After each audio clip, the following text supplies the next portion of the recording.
4 piece পটল দিয়ে কালা ভুনা। পটলের কালা ভুনা কখনো খেয়েছেন? কারণ ভর্তা ভাজি তরকারি অনেকই তো খাওয়া হয়েছে। পটল দিয়ে এই কালা ভুনা ভর্তাটা যদি একবার বানিয়ে নিতে পারেন, এটা যে শরীরের জন্য কি উপকার, না বানিয়ে নিলে বুঝতেও পারবেন না। একবার খাওয়ার পরে এটা কিন্তু বারবারে বানিয়ে নেওয়ার ইচ্ছে করবে। চলুন তাহলে মজার রেসিপিটা আপনাদের সঙ্গে শেয়ার করি।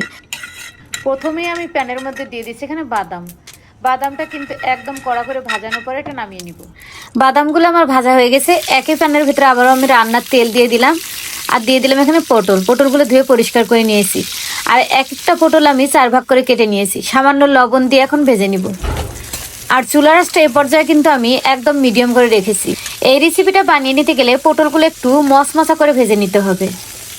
আমি উল্টে পাল্টে কিন্তু পটলগুলো ভেজে নিচ্ছি, কারণ পটলটা যত ভাজা হবে ততটাই কিন্তু টেস্টি হবে খেতে।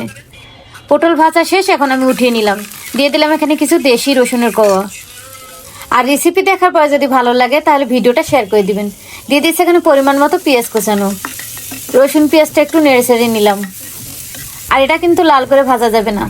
আর দিয়ে দিলাম এখানে আমি 1 চা চামচের মতো কালো জিরা তো সবাই জানেন যে শরীরের জন্য কতটা উপকার।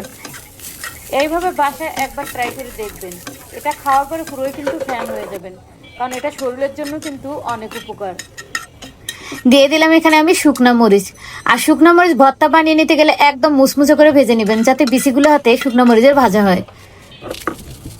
এখন একটা শিলপাটার মধ্যে কিন্তু আমি শুকনা মরিচটা ভালোভাবে বেটে নিচ্ছি।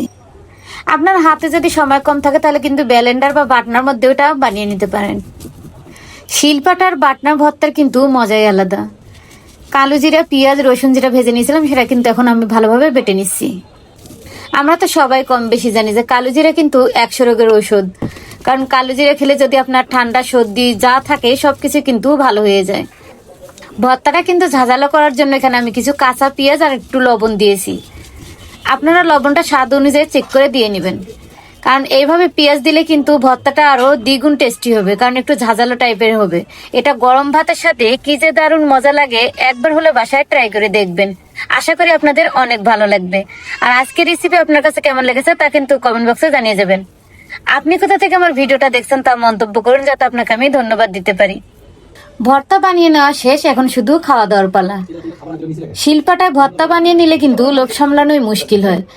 আর আপনারা কে কোথা থেকে শিলপাটায় এভাবে ভর্তা বানিয়ে নিলে ভাত মাখিয়ে খান আপুরা, অবশ্যই কিন্তু আমাকে জানাবেন।